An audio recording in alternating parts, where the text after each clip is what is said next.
जय श्री कृष्णा। हिंदू धर्म में प्रदोष व्रत को बहुत ही महत्वपूर्ण माना गया है और सोमवार के दिन होने के कारण इसे सोम प्रदोष व्रत कहा जाता है।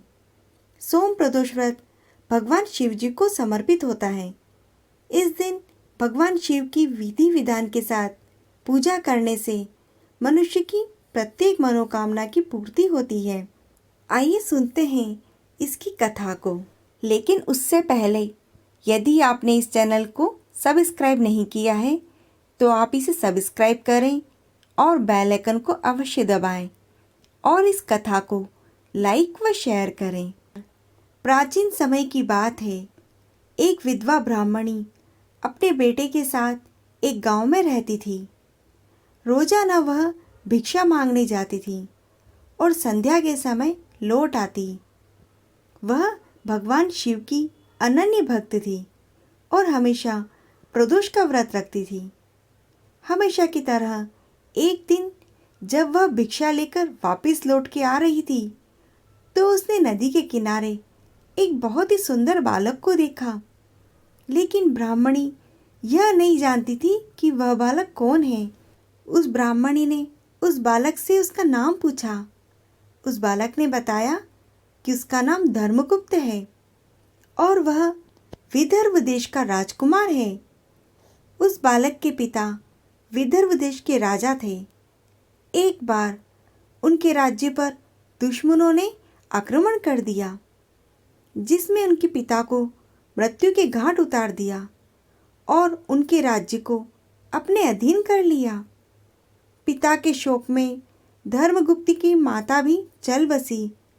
शत्रुओं ने धर्मगुप्त को राज्य से बाहर कर दिया। उस बालक की हालत देखकर ब्राह्मणी ने उसे अपना पुत्र बना लिया और अपने पुत्र के समान ही उसका पालन पोषण करने लगी।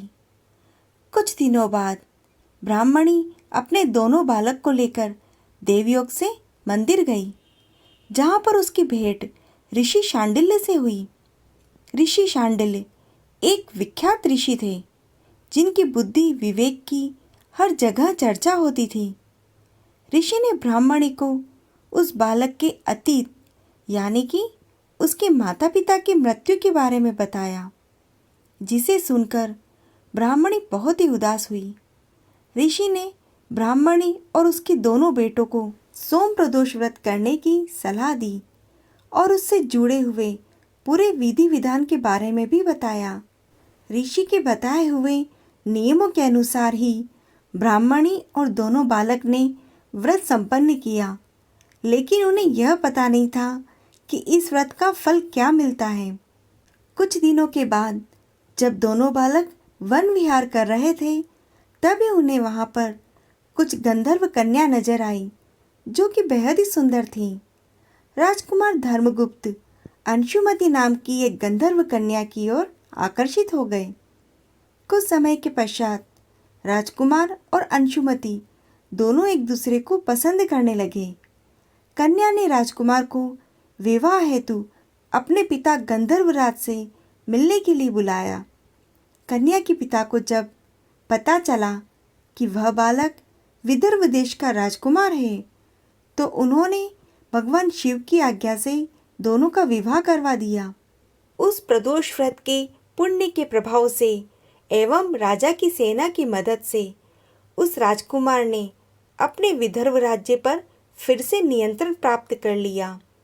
राजकुमार विदर्भ देश का राजा बना और उसने ब्राह्मणी के बेटे को अपना प्रधानमंत्री नियुक्त किया।